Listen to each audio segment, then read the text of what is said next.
ఒక పక్కన అమెరికా ఇరాన్ల మధ్యన మళ్ళీ వార్ వస్తుందా? ఎందుకంటే 2 వాణిజ్య నౌకల్ని మీద దాడి చేయడం, హార్ముజ్ జలసంధిని మళ్ళీ మూసేయడం, మళ్ళీ ఇక్కడ కథలు నడవడం, వీటన్నిటి మధ్యన ఇరు దేశాల మధ్య మాటల యుద్ధం కొనసాగుతున్న నేపథ్యంలో అమెరికా విమానవాహక నౌక యుఎస్ఎస్ జెరాల్డ్ ఆర్ ఫోర్డ్ మళ్ళీ ఇరాన్ జలాల దగ్గరకు వచ్చింది, పశ్చిమాసియా జలాల్లో. ఇటీవల అగ్ని ప్రమాదానికి గురైంది. అది ఎయిర్ క్రాఫ్ట్ క్యారియర్ని దెబ్బతీసింది ఇరాన్. దాని మీద అప్పుడు డ్రోన్ ద్వారా మరమ్మతుల తర్వాత ఇప్పుడు ఇతర విమానవాహక నౌకలతో పాటు అది కూడా విధుల్లో చేరినది అమెరికన్ మీడియా చెబుతోంది. 1 నెల రోజుల పాటు తూర్పు మధ్యధరా సముద్రంలో ఉన్న ఈ నౌక సూయజ్ కాలం దాటి ఎర్ర సముద్రంలోకి ప్రవేశించింది. దీంతోపాటు యుఎస్ఎస్ మహాన్, యుఎస్ఎస్ విన్స్టన్ ఎస్ చర్చిల్ అనే 2 డిస్ట్రాయర్లు కూడా రావడం అన్నటువంటిది కలకలం రేపుతోంది.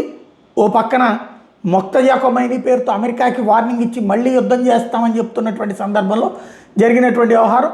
మరో అమెరికా విమానవాహక నౌక యుఎన్ఎస్ జార్జ్ హెచ్డబ్ల్యూ బుష్ కూడా పశ్చిమాసియా వైపు వెళ్తోంది. ప్రస్తుతం దక్షిణాఫ్రికా తీరంలో ఉంది. యుఎస్ఎస్ అబ్రహాం లింకన్ ప్రస్తుతం అరేబియా సముద్రంలో మోహరించింది. అగ్రరాజ్యం మళ్ళీ పశ్చిమాసియాలో నౌకాదళాన్ని మోహరిస్తుంటాం, మా నౌకాదళం మీకు బుద్ధి చెబుతుందని మొక్తజా ఖొమైనీ వార్నింగ్ ఇవ్వడంతో మళ్ళీ కలవరం బిగినైంది.